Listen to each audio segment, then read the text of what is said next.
Hi, today I have something a little bit different. I am going to show you a technique and it's really fun, maybe a little bit messy, but I think you're going to love it.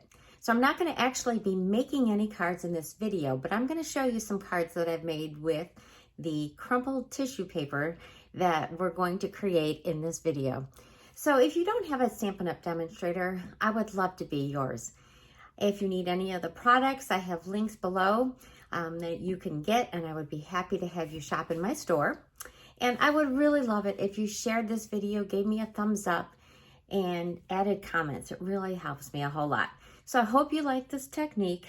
I like to call it Magical Crinkles, and it's a dyeing and embossing technique on tissue paper.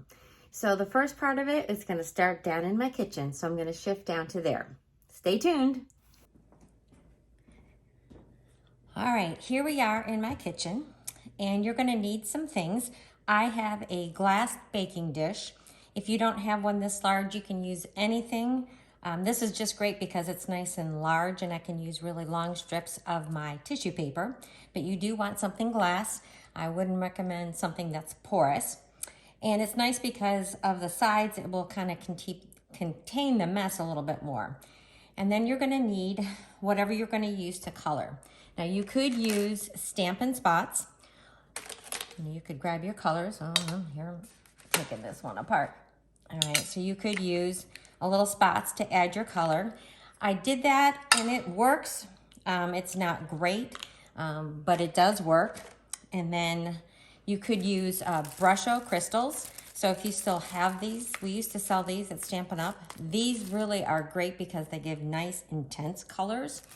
But what I have found works the best is Stampin' Up! Re-inkers.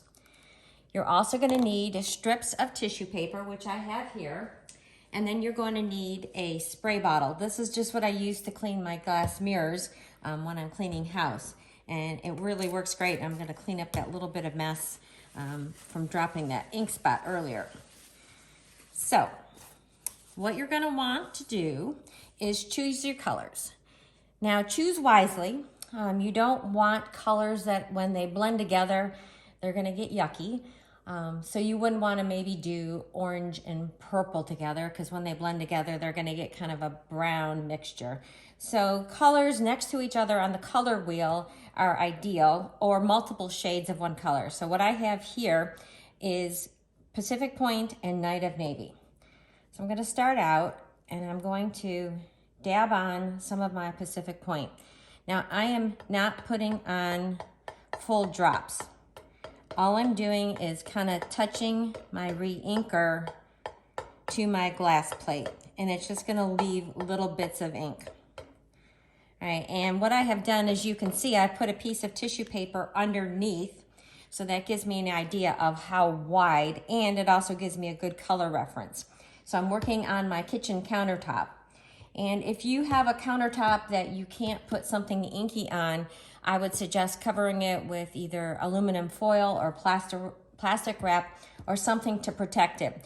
You could protect it with paper towels, but I find that that sucks out some of the ink from your tissue paper, and I got better ink coverage when I just put it on my countertop rather than putting it on paper towels.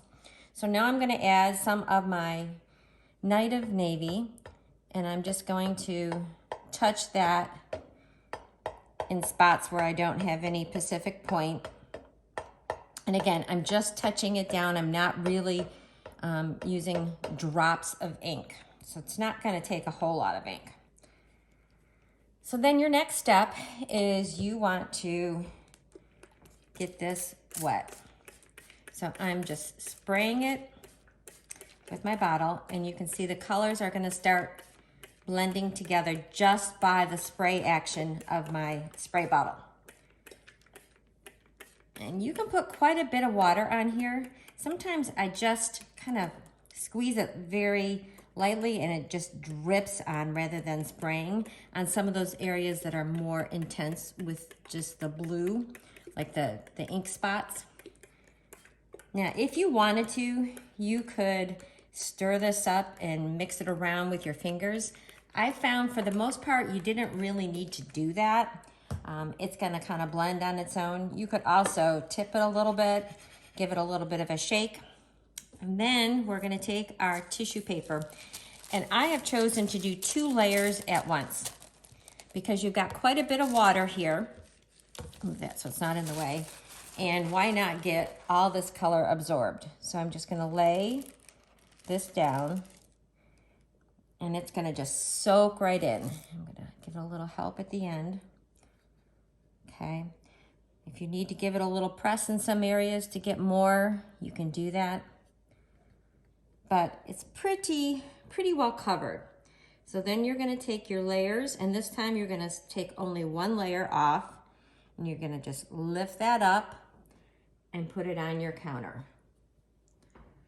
And then you're gonna take this layer up, and you're gonna put it on your counter. All right, so I still have quite a bit of ink left. I could go ahead and use another piece if I needed, let's see if we can get this jiggled around a little bit. If I needed a little bit more ink, say I needed it in this section, it's easy to go ahead and dab some more ink just in the areas that are not wet. And that's the good thing about using reinkers rather than using your stamp pads, because you wouldn't want to stamp down on this glass surface with just your stamp pad when you've got all this liquid on here. So reinkers really are the best way to do this. And then I'm just going to give this a little bit more of a squirt. And I'm going to put a couple more pieces down. And you can use any size tissue paper. I just kind of cut this up randomly.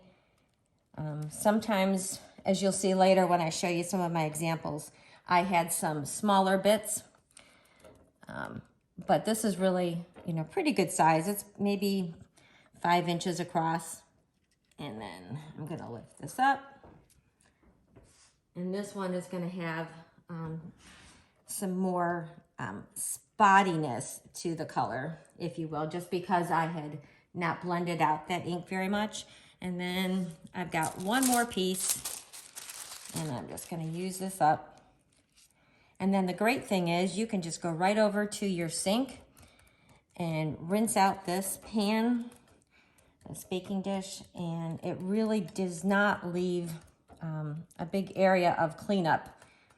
And I only have, just because I'm pressing down, I do have a little bit of ink on my fingers. And I'm gonna just take this off and let this dry. It doesn't take very long to dry. So we are done. You can just go ahead and rinse this off.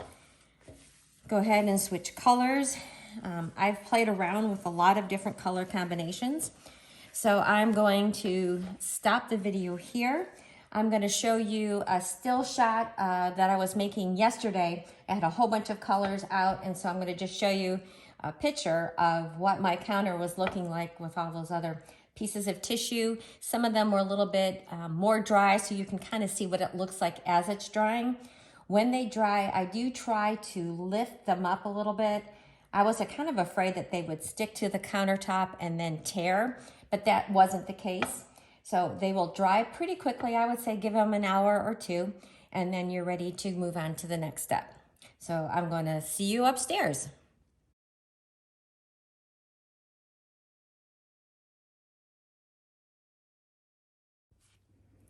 Okay, we're ready to go. Our sheets that we did, all are coloring, they've dried. And you can see what some of these look like. You're going to get a variation of color. Here's one that's more blended. This one was really wet. And then I'm just going to show you a few others where I have done. This is a mixture. I think this was Bermuda Bay, Granny Apple Green, and Daffodil Delight. This one had a lot of the Granny Apple Green. This one you can't really tell, but it started out having a lot of mixture with the Poppy Parade and Daffodil Delight. Here's one where this was Bermuda Bay and Coastal Cabana. So you can get a whole variety. So I'm going to select one of these. Let's get all these other ones out of the way. I am going to because I'm going to select this one right here. So the next thing you want to do is you want to crumple this right up. Okay, so you're just going to crunch it into a ball, and then you have to gently open it back up and somewhat flatten it out. You don't want to get rid of the wrinkles, but you do want to flatten it out.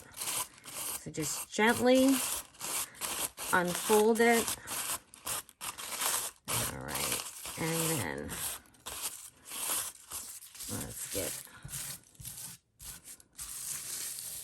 so it's roughly back in the same shape that we started, except it has all these wrinkles in it. All right, so then the next thing you need is a sheet of adhesive. Now you could use our adhesive sheets, but what I have found are these labels. These are full sheet labels from Office Depot, but any office supply store is going to have these. They're sticky. There's 100 sheets, and I think it was $12 or $13. So they're very economical. And you are going to peel off the release paper and then have the sticky side up.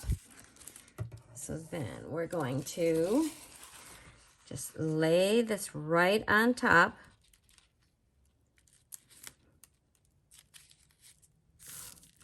And gently stick it down. You're going to have all kinds of ridges wherever this sticks down, and that's exactly what you want. So just give that a nice press. You don't want to flatten out those ridges, but you do want to have a nice adherence to your sticker sheet.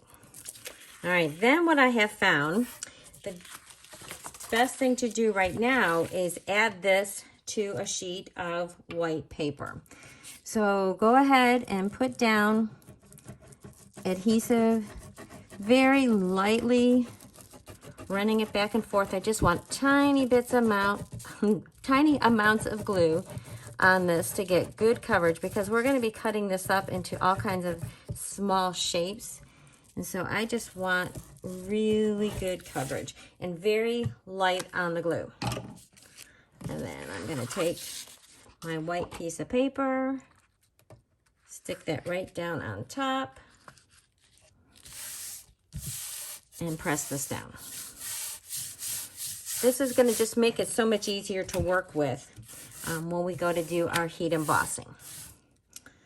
I learned that. You can do it without doing this step first, but because this is really flimsy, and any shape that you're going to want to cut, you're going to want to back it with some cardstock anyway, so you might as well do it at this step. So then next you're going to take your Versamark pad, I don't know if I showed that, and then you are just going to gently, and I do mean gently, you're going to run it over the ridges.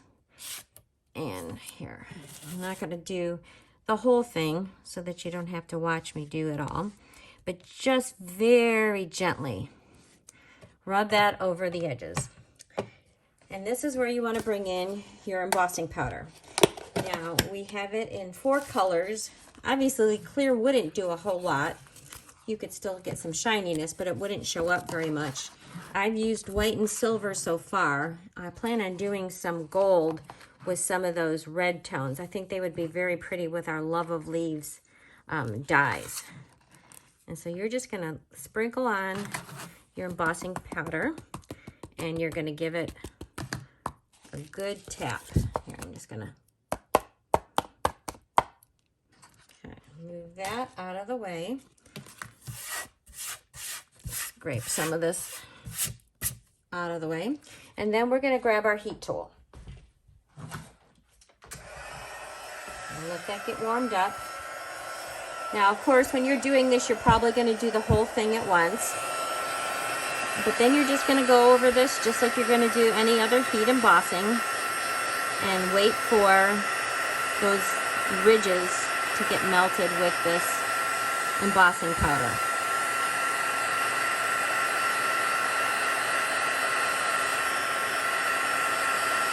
Well, it looks really pretty when it shows up on that dark night of navy.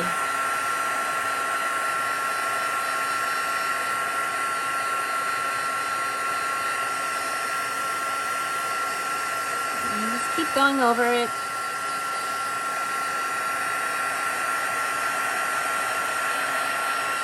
some areas it looks like I got a little bit of the Versamark down into the non-ridge area of the base, if you will. But that's still going to be fine. We're going to be cutting this up and using it for labels and all kinds of pieces. So nobody's going to know that you got them in the depths rather than just on the peaks. Alright, I think that's just about done. A little bit right there.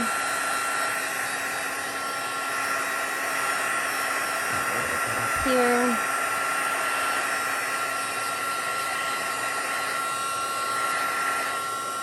Alright, I think that looks good. I'm gonna turn that off. So now you're ready to cut this out. You could cut this into a label. You could cut into a shape. So what I thought would be fun is to use this fabulous set. Gee, I wonder who designed this one. This has some great dies.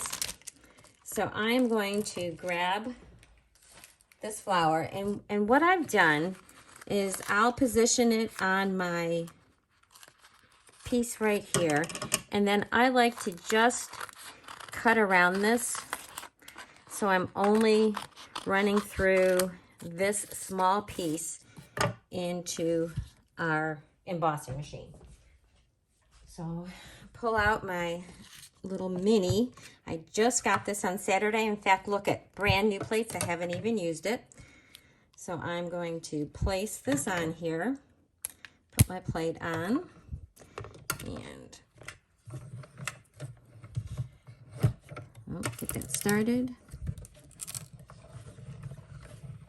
Oh, sorry if I'm moving. Okay, move this out of the way.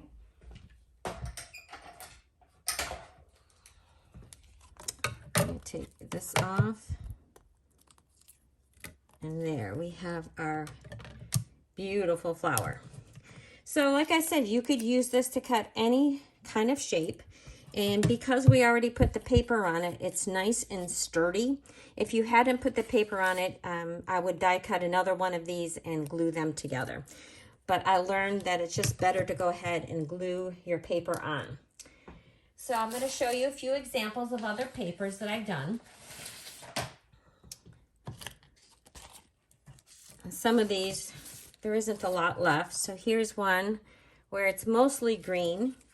This one I believe was Melon Mambo and Gorgeous Grape. Those were done with white. Here's one with mostly Poppy Parade. And then this one had Poppy Parade and Daffodil Delight with the white. And here is one with the silver embossing powder, and this one was done with Coastal Cabana and Bermuda Bay. So your imagination can just take over. And now I want to show you some cards I have made. I'm not going to make any one specific card today, but I just want to show you some examples. So here we have a card, and I use this as a label.